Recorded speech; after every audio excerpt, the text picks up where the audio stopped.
Sebelumnya, Handoyo yang sudah mempersiapkan Maria untuk menjadi biarawati, mendidik Maria dengan disiplin yang keras.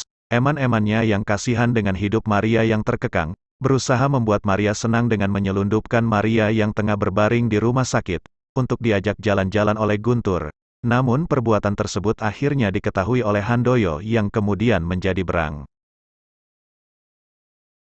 Maka tak usah berlama-lama, segera saja kita simak alur selanjutnya dari film Merpati Tak Pernah Ingkar Janji.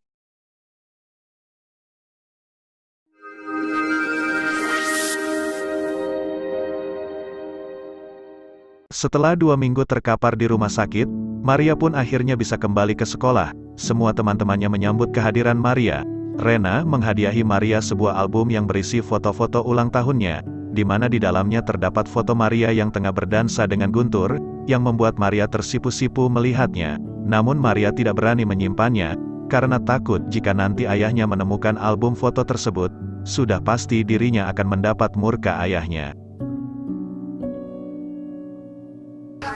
Saya tidak bisa menyimpan foto-foto itu di rumah, El. Saya titip kamu ya. Pulang sekolah nanti berikan padaku ya. Terima kasih ya, El. Saya mau ke WC dulu, perut saya sakit. Kenapa, Mar? Mukamu pucat loh. Maria hendak menitipkan album tersebut pada Elita, namun mendadak dirasakan perutnya sakit. Melihat wajah Maria yang pucat, sedikit cemas Elita kemudian mengantar Maria ke toilet. Selang beberapa lama Elita dikejutkan dengan teriakan Maria. Beberapa teman yang lainnya ikut mengerubungi Elita di depan pintu. Elita kemudian menyuruh temannya untuk memanggilkan Suster Cecilia. Dengan panik Elita meminta Maria untuk membuka pintu kamar mandi. Begitu pintu perlahan terbuka, Elita menyelinap masuk dan melihat Maria sedang bersandar lemah dengan wajah pucat pasi. Dengan ketakutan Maria menunjukkan darah di antara pahanya. Suster Cecilia datang dan langsung melihat keadaan Maria. Hanya sekejap melihat, Suster Cecilia segera tahu apa yang terjadi. Suster Cecilia segera memapah Maria keluar dari dalam toilet.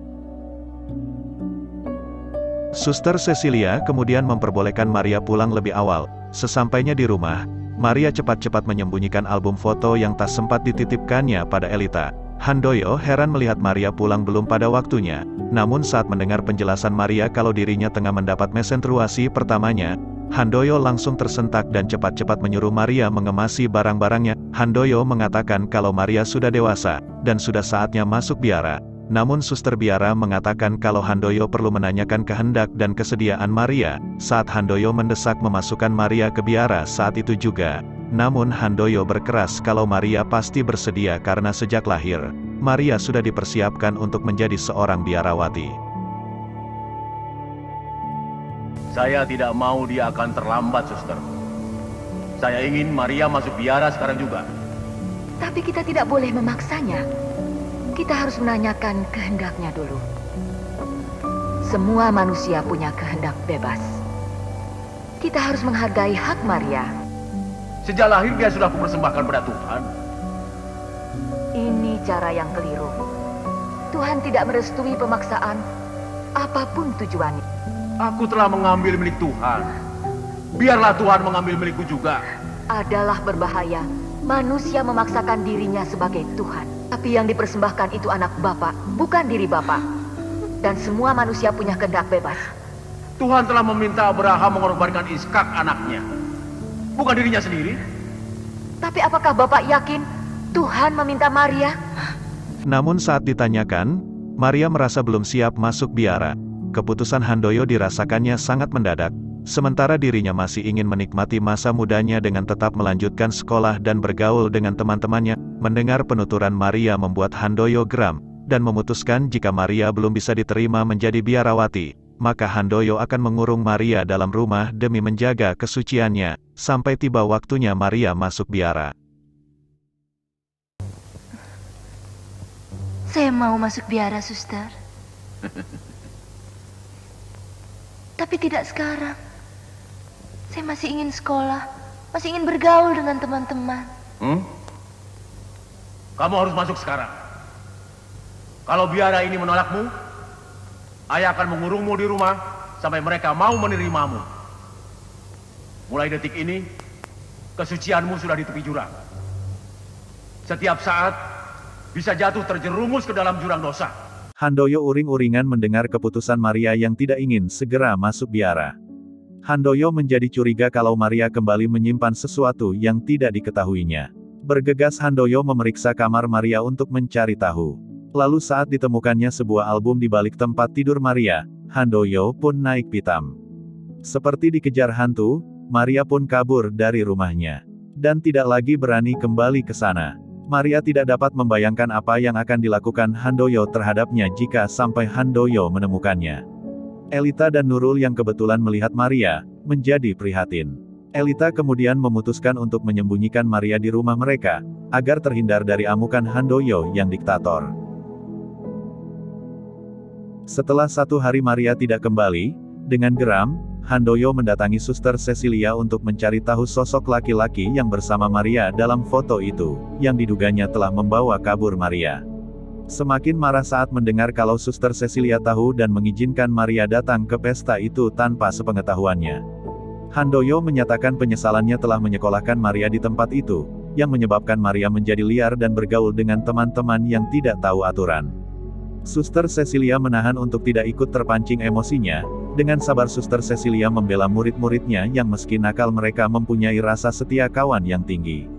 Suster Cecilia justru menyalahkan pola asuh Handoyo yang terlalu mengekang dan tidak memberi kebebasan pada Maria, yang membuatnya berontak hingga akhirnya kabur dari rumah. Namun Handoyo memang keras kepala, dia tidak bisa menerima penjelasan Suster Cecilia, dan tetap menuduh Guntur membawa kabur Maria.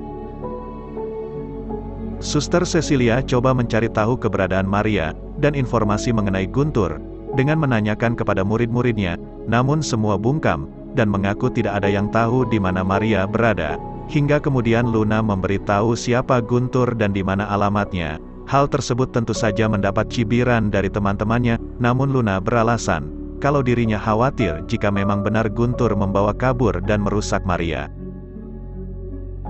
Kok ngadu sih, Luna? Cari muka nih. Loh, kamu tidak menyesal kalau biarawati kita diculik si Guntur? Setelah mendapat alamat Guntur, bergegas Handoyo menemui Guntur yang saat itu tengah bersama teman-temannya, dan memaksa Guntur mengatakan di mana Maria disembunyikan. Guntur yang tidak tahu menahu dengan kepergian Maria tentu saja menjadi bingung. Hal tersebut tentu saja membuat kemarahan Handoyo meledak. Dengan berang, Handoyo melayangkan tinjunya ke muka Guntur. Melihat Guntur terhuyung mundur, membuat Gatot, teman Guntur mencabut pistol dari balik jaketnya, dan dibidiknya ke arah Handoyo. Tetapi Handoyo tak dapat digertak. Bukannya mundur, Handoyo malah maju menghampiri laras pistol Gatot. Teman-temannya mencoba mencegah Gatot, namun terlambat. Guntur melompat ke arah Handoyo, bersamaan terdengar letusan dari pistol Gatot. Elita yang tengah bersama Maria di kamarnya mendapat telepon dari rumah sakit. Bergegas Elita mengajak Maria ke rumah sakit, di mana di sana sudah menunggu teman-temannya yang lain. Rusman kemudian mengatakan kalau Guntur tengah kritis dan masih di ruang operasi untuk mengeluarkan peluru yang terbenam di hatinya. Dengan sedih, Maria menunggui Guntur di ruang ICU, hingga kemudian perawat dan dokter berdatangan mengatakan kalau kondisi Guntur semakin menurun. Tensinya semakin menurun, Dok. Mungkin ada pendarahan baru. Kita harus mengadakan laparotomi kembali. Tapi pasien sudah masuk dalam keadaan syok berat. Saya tidak yakin dia berhasil mengatasi syoknya. Mendengarnya Maria semakin sedih. Maria memohon pada Tuhan untuk menyelamatkan Guntur, dan sebagai gantinya Maria berjanji akan menyerahkan seluruh hidupnya. Maria tak tahan lagi. Dia menghambur keluar, dan berlari tanpa menghiraukan sekitarnya, hingga langkahnya terhenti di depan patung yang menjulang tinggi di depannya. Patung yang mirip gambar Yesus di kamarnya. Maria tersungkur sambil tak henti berdoa memohon kesembuhan untuk Guntur, dan tiba-tiba secercah kedamaian menjalari hati Maria. Kupersembahkan seluruh hidupku sebagai ganti hidupnya, Tuhan. Kuserahkan diriku seutuhnya ke dalam tangan-Mu. 17 tahun kemudian, Maria sudah menjadi biarawati dan mengabdikan dirinya di sebuah rumah sakit yang terletak di lereng pegunungan. Suatu malam, Suster Maria mendapat kabar kalau hujan yang lebat telah membobolkan tanggul dan membuat roboh jembatan yang baru selesai diperbaiki. Sebuah bis yang kebetulan lewat terjerumus ke dalam sungai. Suster Maria bersama suster yang lain bergegas menangani korban-korban kecelakaan yang datang. Saat melihat salah satu korban, Suster Maria terpekik kaget, dia mengenali korban yang terlihat kritis tersebut, yang tidak lain adalah ayahnya. Setelah kasus penembakan Guntur, Handoyo sempat ditahan beberapa bulan sebelum akhirnya dibebaskan dari segala tuduhan. Trauma psikis memutuskan Handoyo untuk kembali ke jalan Tuhan, dan menjadi seorang penginjil di pedalaman Irian Jaya. Rasa rindunya terhadap Maria membawanya ke tempat itu saat dirinya mendapat kabar tentang keberadaan Maria. Namun malang, bas yang ditumpanginya mengalami kecelakaan hingga akhirnya Handoyo tiba di tempat Maria dalam keadaan kritis. Setengah berbisik, Suster Maria meminta Handoyo membuka matanya dan melihat kalau dirinya sudah memenuhi janji ayahnya untuk menyerahkan diri sepenuhnya menjadi pelayan Tuhan. Sesaat sebelum tarikan nafasnya yang terakhir, Handoyo membuka pelupuk matanya, setelah itu kembali menutup untuk selama-lamanya. Bukalah matamu, Ayah. Tataplah anakmu. Supaya Ayah dapat melihat. Janjimu telah menjadi kenyataan.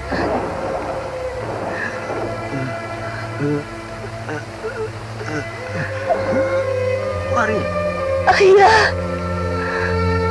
Lama Suster Maria terpekur merenungi jenazah ayahnya, hingga kehadiran Suster Francisca menyadarkannya kembali. Suster Francisca mengabarkan kalau insinyur yang memperbaiki jembatan yang roboh itu ingin menemui Suster Maria. Bergegas Maria menemui insinyur yang dimaksud. Suster Maria terhenyak melihat sosok insinyur di hadapannya. Demikian juga dengan insinyur tersebut yang tidak lain adalah Guntur. 17 tahun telah berlalu, namun mereka masih dapat mengenali satu sama lain dengan sangat jelas. Maria melihat sosok Guntur yang telah berubah dari seorang berandal yang sia-sia menjadi seorang insinyur yang berguna. Guntur juga sudah tak lagi menemukan gambaran gadis salah tingkah yang selalu ketakutan. Dilihatnya seorang wanita yang agung dan mandiri, dengan sorot mata yang lembut tapi penuh kepercayaan diri dan kasih sayang. Saya telah menemukan hidup saya di sini. Kamu merawat orang sakit di sini. Tapi biarkan aku seorang diri. Ketika hidupku hanya tinggal dalam hitungan detik. Ketika saya tersungkur di hadapan kaki Tuhan, saya percaya Tuhan telah mendengarkan doa saya dan mengembalikan nyawamu. Ada jarak yang tidak mungkin terseberangi lagi di antara kita sekarang, Guntur. Guntur tidak mengerti dengan keputusan Maria untuk merawat begitu banyak orang sakit sementara meninggalkannya. Justru pada saat dirinya sekarat dan membutuhkan kehadirannya, Maria hanya menjawab kalau dirinya sudah mengubur harapan serta kenangan indahnya bersama Guntur, sejak dirinya berjanji untuk menyerahkan hidupnya sebagai pengganti keselamatan Guntur, hingga kemudian menemukan hidupnya di tempat itu. Melihat betapa berartinya Suster Maria bagi rumah sakit itu, membuat Guntur sadar kalau ternyata bukan hanya dia seorang yang membutuhkan Maria, namun ada banyak orang yang ingin membagi penderitaannya bersama dia. Guntur percaya kalau tidak semua cinta harus diakhiri dengan sebuah perkawinan, namun kadang ada tujuan yang lebih luhur lagi. Guntur pun berlalu meninggalkan Maria, namun dalam hatinya, Guntur berjanji untuk tetap mendampingi dan membantu Maria dalam menunaikan tugasnya, dan cerita pun berakhir. Hidup untuk Tuhan dan sesama manusia bukanlah pengorbanan, Guntur. Itulah hidup yang sangat indah. Dan kapan keindahan itu mewarnai hidupku juga? Jika kau bagi hidupmu untuk orang lain. Tunggu. Ingatlah, Guntur, merpati tak pernah ingkar janji.